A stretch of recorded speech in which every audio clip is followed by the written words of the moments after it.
The latest residential market statistics from Florida Realtors have been released, and this edition, which covers resale activity during July 2021, is showing multiple signs that the housing market in the Sunshine State is now firmly set on a steady path toward normalcy. Well, in some respects anyway.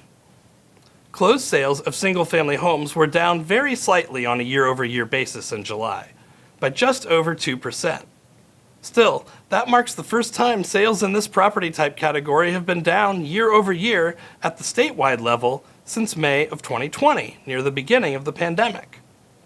That said, coming up short of last July's sales total is not anything to be ashamed of.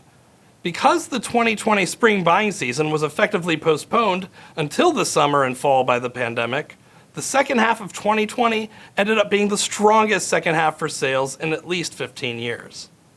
This year, though, we actually had a spring buying season, and a great one at that. So we really shouldn't be too surprised if sales counts over the next few months fail to surpass their totals from 1 year ago. We should, however, still expect sales to be at or above the levels where we were in 2019, the last full year where we had anything resembling a normal market. So if we compare this July to July 2019, we find that sales were over 9% higher this year.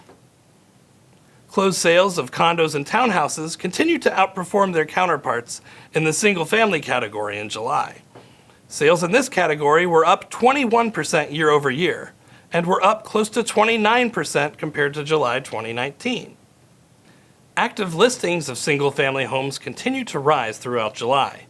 This rebound in inventory is going to be slow, and it will take a long while to get back to the levels we had pre-pandemic.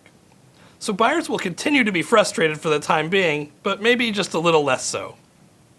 We will increasingly be seeing fewer properties receiving multiple bids over the coming months.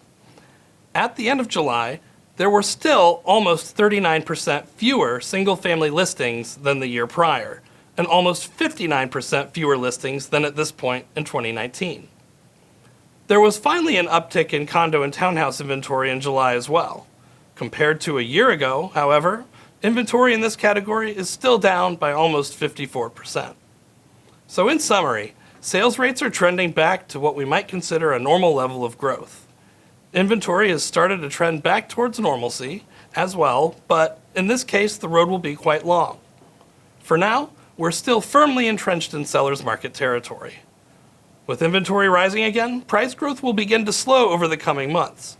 However, for the time being, it remains red hot.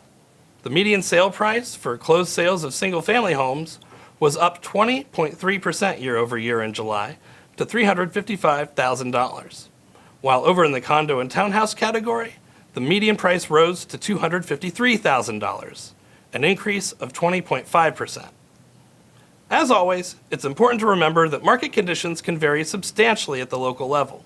So to get the latest info on your market, be sure to check out sunstats.floridarealtors.org. You'll find our whole array of local area statistics available there to explore. Thanks for watching.